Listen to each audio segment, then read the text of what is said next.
video tutorial on design setting. Okay, we have kind of covered most of the important design settings, yeah. And then the next one that I kind of wanted to also point out is the automatic design setting. Um, this kind of controls what happens during automatic design. You can more or less choose to include or exclude some certain as part of automatic design.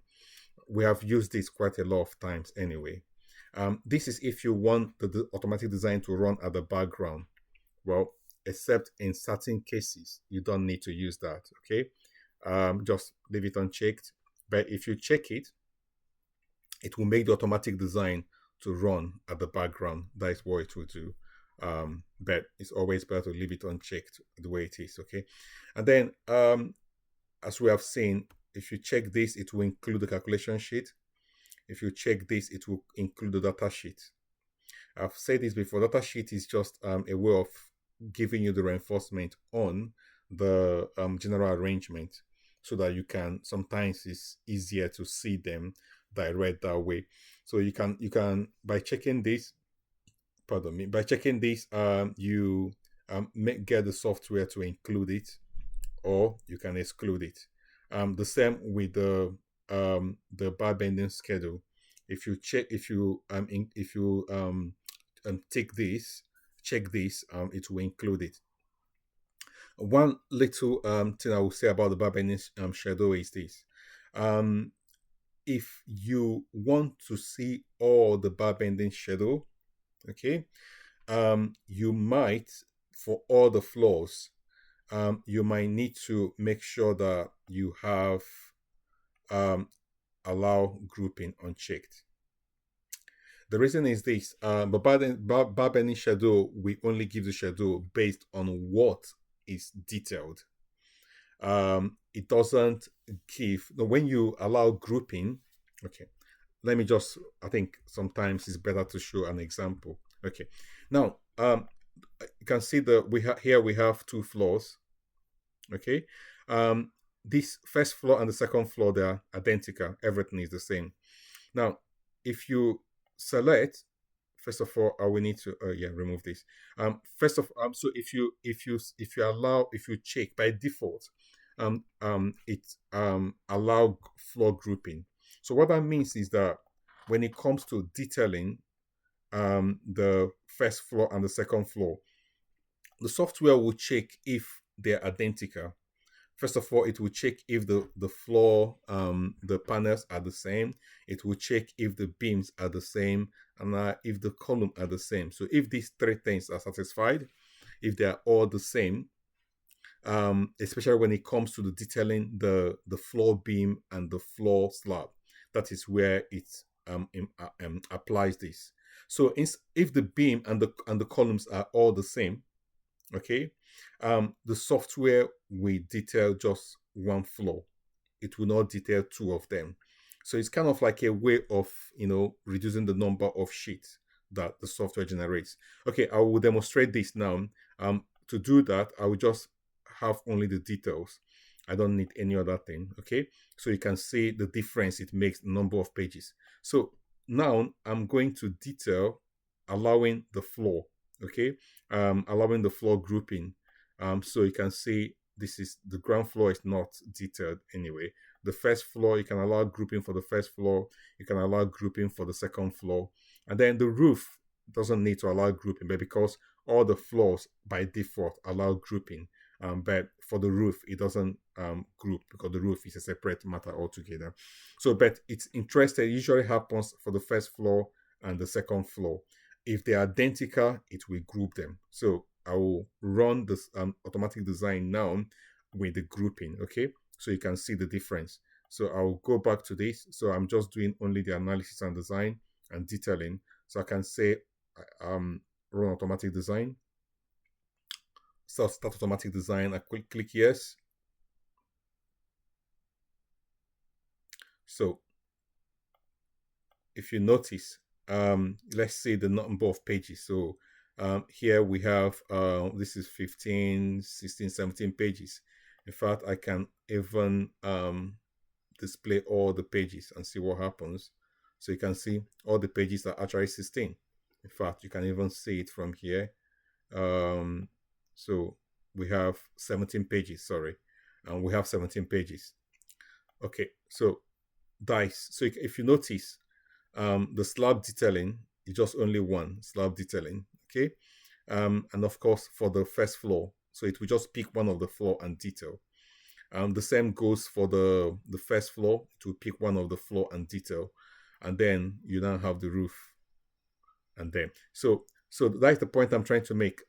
When you allow floor grouping, okay, it will pick just one item and detail one floor.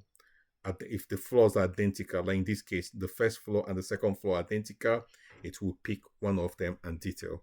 And this is one of the beauty of version 10. You can see we have all the floors displayed in the same window, and at the same time we have all the details displayed at the same time. It's quite very good, the way it can contain so many objects in the, or so many shapes and drawings in the screen, which is quite very beautiful anyway. So we can see everything all at once, and we can easily zoom in and zoom out and see the way things are. Okay, so that is it. Then I will do the same thing again, but in this time around, I will remove the grouping. So I will remove this, go to second floor. I will say don't group. So I want the floors to be detailed separately. And what I was trying to say before, when it comes to the detailing and when it comes to the shadow, is that if the grouping, if it groups, so the shadow will only give you shadow for the slab details for one floor instead of giving you for two of them. So the point I was trying to make at the beginning is that if you want to have the full bar bending schedule for all the floors, then you might have to say don't group. Okay, just uncheck this and it will not group. So I will run the thing again now that I have unchecked don't group. The ground floor doesn't matter. It doesn't do anything with the ground floor. It uses the ground floor to generate the foundation layout. That is the only thing that the software does with the ground floor. It uses the ground floor to generate the foundation layout. That's all. Apart from that, it doesn't really have any need for the ground floor. Other player, the ground floor plays a part is when you have a slab and beam raft foundation. So in that case, the ground floor becomes the raft, the slab of the raft. Okay, so now we have unchecked grouping for the first floor and the second floor. Then I will go again and run the design again.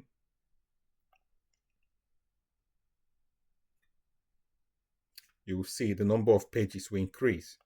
So you can see we have more pages here. Okay, and then let's see how many more we have. If we come here, so we see we have 24. Before it was 17 pages, now it's 24. As you can see the first floor, the second, we have the first floor, and then we have the second floor. Okay, and in the same way, so if you uncheck allow grouping, then it will also give you the bar bending schedule or schedule for the first floor and the second floor.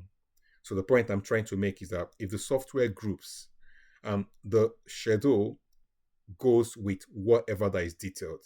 That is what the schedule is, the bar bending schedule gives. If you want to get the full schedule for all the floors, then you have to uncheck grouping.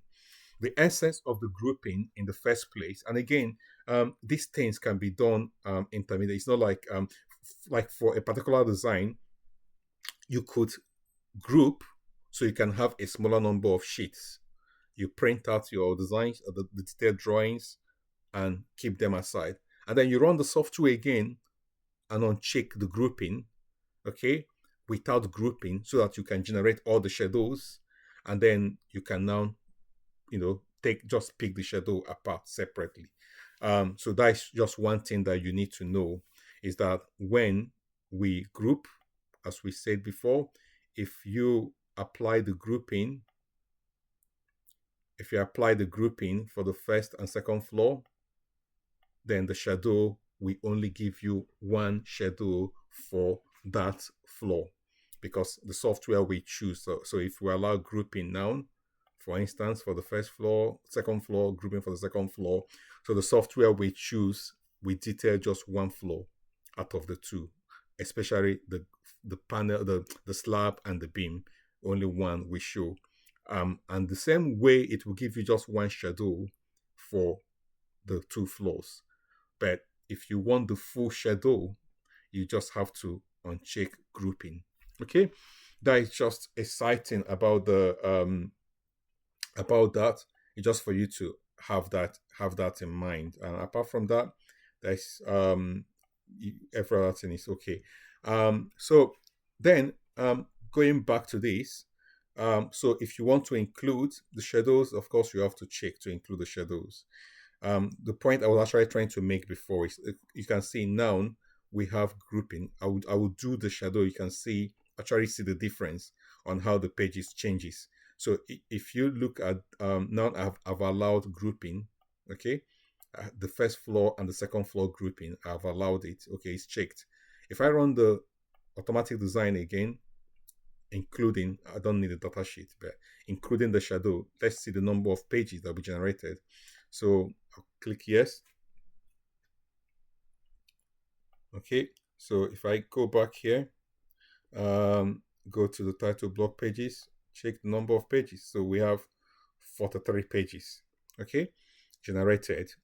And if you see, the shadow started from page 18 all the way to 43. Okay, so if I go back and uncheck allow floor grouping, so it's unchecked. Okay, so run automatic design again with the bar bending schedule on. Just click. So no, just go back. This gives you the list. This gives you the list of everything. Okay, it gives you the list of everything, all the elements, all the structures, like the structural floor, and of course the title block and all the rest. So yeah, it gives you the list of all of them, even the calculation sheet and all the rest. So we go back, we look at how many pages generated this time around. You can see it's 53. It has increased. The reason is it has done the schedule for. You can even see it here. If you go through the list, you can see the bar bending schedule started from here. So this is the foundation, the starter bar, the column, the beam, roof beam, and then here we enter the second floor, beam, second floor slab, and then first floor. You can see that is why the page is increased. So you can see my point. If you need the full for all the floor, then uncheck floor grouping and everything will be fine. Okay, so we can just move on from that. If you come down this way, so this enables you to, remember we're talking about the automatic design setting. This enables you to check, save the documents. If you don't want to save the documents, just uncheck this and it will not save the document. But if you check it, the documents will be saved. Just leave them the way they are. And of course, this will include the title block drawing as image. We have talked about this, the documents. I think we have done a very detailed video about the documents, the software generates. So you can go back and look at that. But from the setting, of course, you can pick what you want and leave out what you don't want. Okay. Now, this have to do with the edit paper setting. And we have also talked about this before. But more importantly, of course, is the margin. So you have the margin for the drawing, the margin for the calculation sheet. Just leave them the way they are. If you want to set it, you can set it. But anyway, you don't need to set it. Just leave them the way they are. Now, the one that is, of course, very important also is the title block. Now, I will set this for a reason. You will see the reason soon. Okay. If I set this, the title block, so let's say this is proposed building development. Okay. Probably the city, XYZ city, and then yeah, the company name, say XYZ consultant. Then the consultant name, yeah, you can put anything.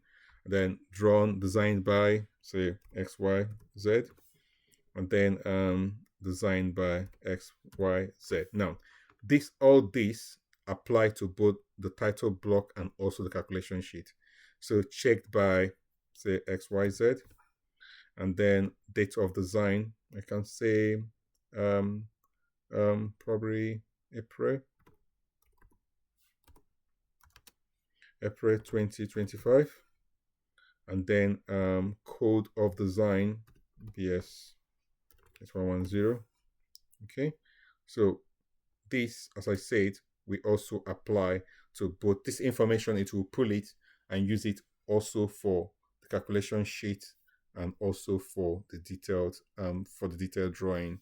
Okay, it uses both. Okay, the reason why I actually enter this information is that by the time we go over to import and export the design setting, the software, you can actually save all these settings so that when next you need them, you can import it back into whatever project you are doing.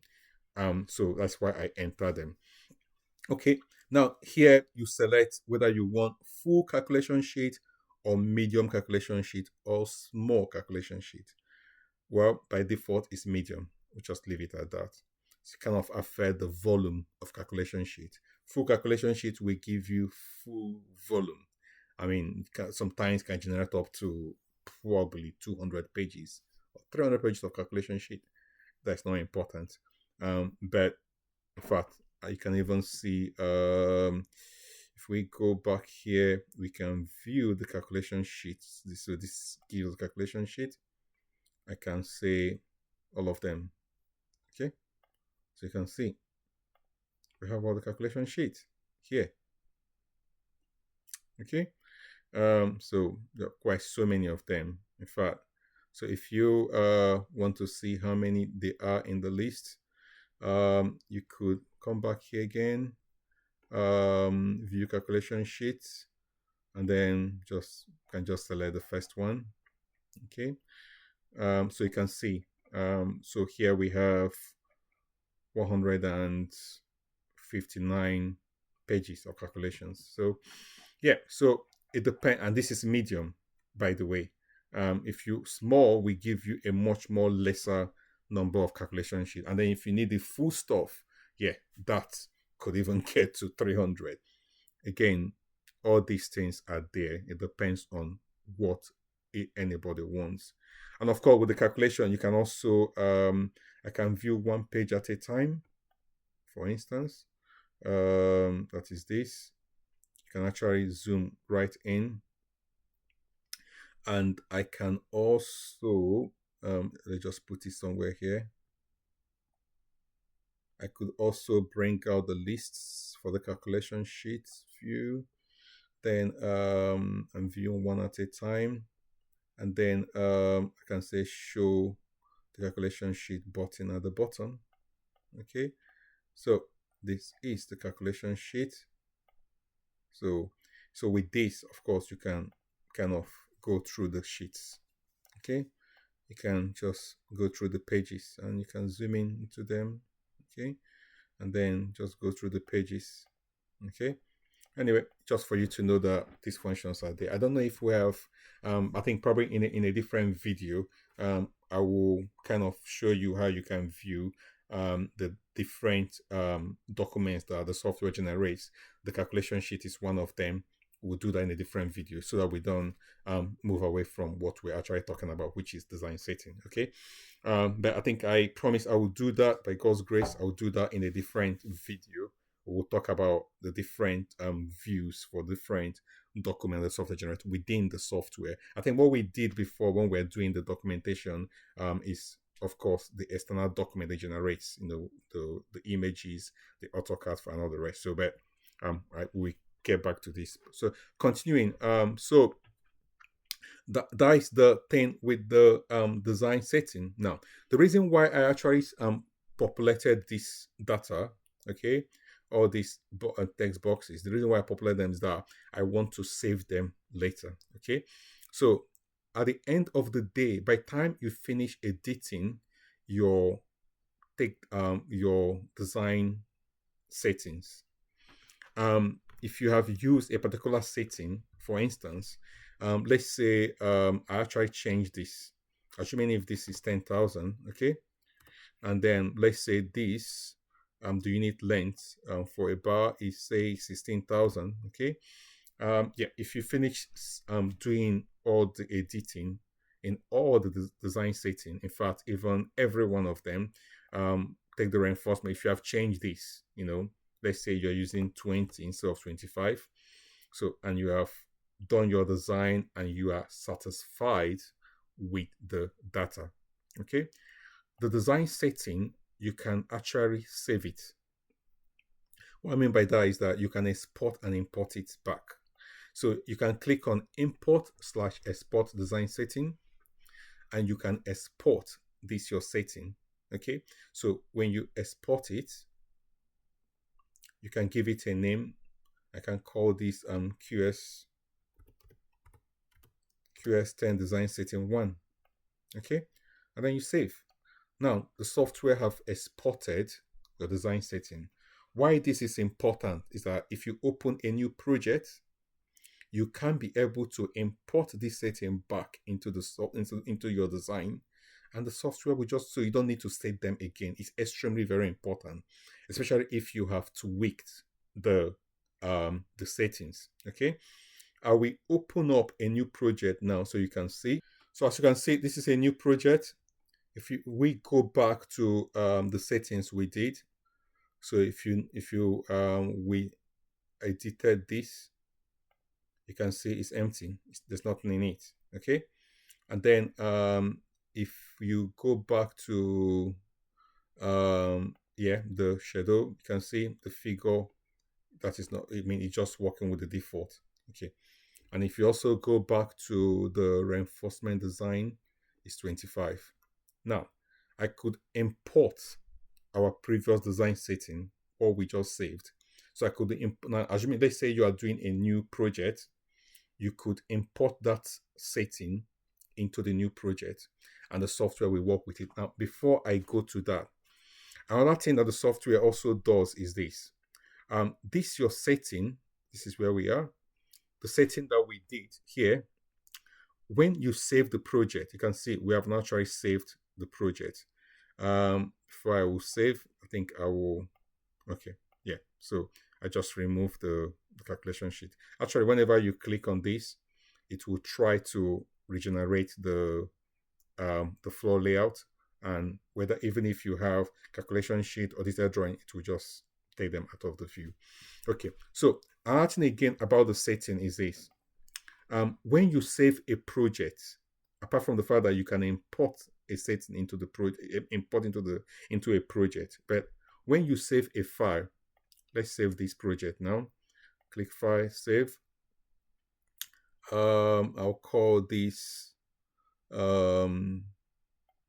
probably Design for Client. Just call it XYZ. I'll call this one, okay, XYZ1 project. So I'll save. Now, when you save a project, yeah, the software also saves the design setting inside that project, so that when you open the project again, all those settings automatically comes with them. So, which is quite very important. So for continuity's sake, okay. And again, in version 10, the file that is saved is a QuickStructure test file. We choose to use test file this time around for our project instead of binary files, because in version 9, the binary files 99% of time they work, but sometimes 1% it might fail to work. But that's why we convert it to a test file. Then the second reason why we use test file also is that test files are, again, I will say it's meant to be a little bit readable. Okay, it's meant to be readable. What I mean by, okay, the test files are meant to be readable. So if I open this, just click on this and you say open with we can open it, yeah, editing notebook. So you can see it's meant to be readable. Okay, even though it's a lot, but it's actually structured to be readable, to be honest. Yeah, if you see, you can see this is our settings. This is the title block information. You can see it's all set here, and this is the general building modeling information is set here, and then here we have the that is the still the modeling setting continues, you know, the depth of the slab and all the rest. So so the software actually save the setting inside the, you can even see our estimation schedule settings are also saved. Now, the software saved the setting, and that is quite very important. The reason is so that when you open this project, all those settings are also there, you know, waiting for you, which is a very good thing. So that is the test file that contains the project. That is the project that we have just done. It's quite very simple, to be honest. You can see this is a rectangle. This describes the rectangle. Okay, let me not go into that. That is not why we are doing for now. So I will close this and then minimize this also. Okay, so if you open the project again, the settings will be there.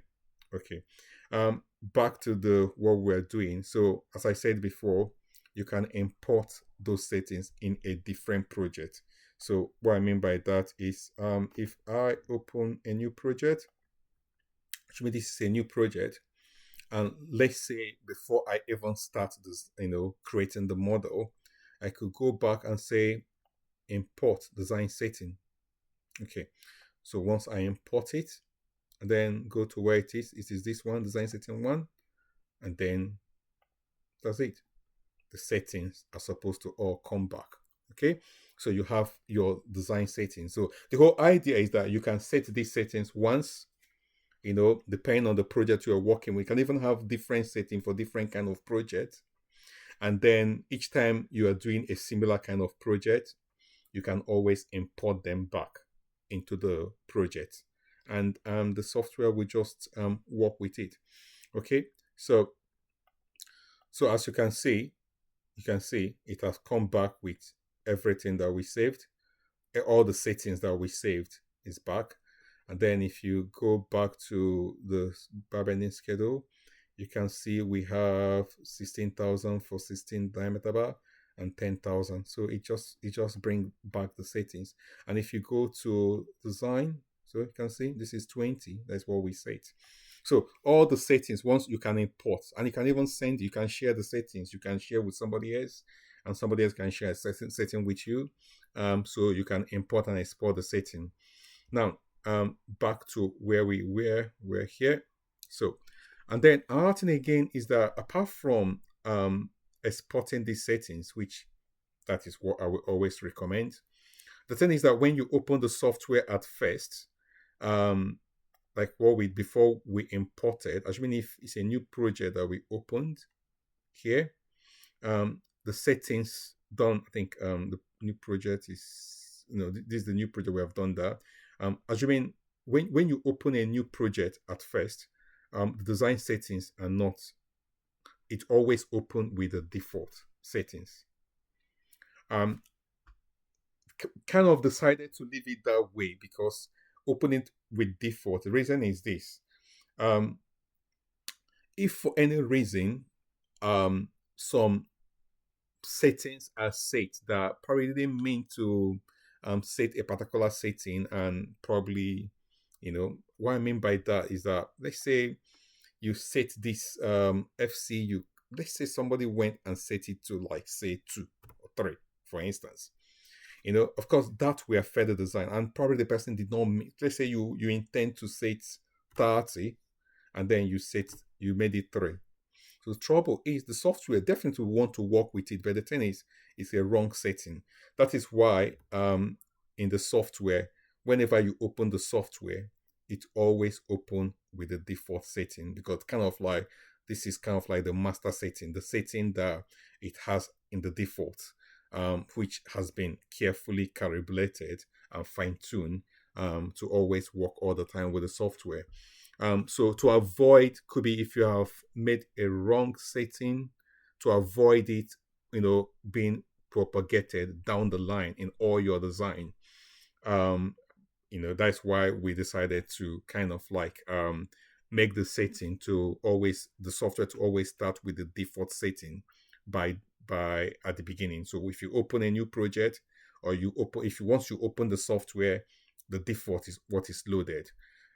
So it kind of like makes it better, um, leaving it that way. Um, Instead of always trying to make the software to always open with whatever the last setting was, we decided that it's kind of better to always leave the default, to avoid if you have made a mistake like what I have just done now. If this is a mistake and you have saved it as a setting, it will just continue through everywhere. You do another design and it is still there. You might be wondering why the design not working, what is going on. But we decided that no, the software should always start with the default setting, which is already fine-tuned and it has been checked over and over, and we make sure that everything works perfect, so that errors or mistakes doesn't get carried on further down the line. But starting with the default, make sure the software works very well all the time. Okay, so that's why it always open with the default setting. So once it open with the default setting, if you already have a setting, and again, before you export the setting, please always make sure, especially like what we did at first in this place, before you export the setting, make sure you have run the design. Don't just set all the default settings and then export it. No, set the settings, adjust the settings the way you want them to be, then run the design. Go use automatic design. You can click on design, click automatic design, see the results, make sure everything is the way you want them to be. Look at the title block. For instance, if we go back and run the design again, now we have populated all these. For instance, I don't need the shadow for now. If I go back and run the design, you will see that it will use all our settings. Okay, so if you look at the title block, you can see proposed project, the consultant city, everything is all in line and in order. Always better you check it, and once you have done all your design, you have checked the result and everything, and you are okay with the design, then you can export the design setting, so that that design setting, you can always use it over and over in a different project. Okay, so it's not always a good idea to do the setting without running the design and just go off and export it. No, the reason is that so that if the design settings are the way you want them to be, and it has given you the result that you wanted, and what you got is what you really needed, okay, and everything is the way you want, then you can export that setting and you can always keep it as like a master setting, so that next time in your design you can import them back and you use them over and over. And of course, if you import them and you tweak the setting, then you can also save another copy and keep it aside also. Okay, the other thing I want to talk about the design setting is that you can also save this setting, design setting, you can save it to the system. Apart from you saving a copy as a file, you can actually make the software to save a copy of it internally by itself, so that later you can also open. So instead of going to say import, I can just say open saved. What I mean by that is that if I click save design setting, okay, now whatever setting I have done now will be in the system. So if I open a new project, so I open a new project now, for instance, okay, move this aside. If I open a new project now, all I need to do is to come back and say open saved setting. And once I do that, as you can see, let me just show you. You can see if you scroll down the title block information, you can see it's empty. But once I go back and say, instead of using import, and because I saved it as a setting internally in the system, and I say open save setting, it will just open the setting that I have be.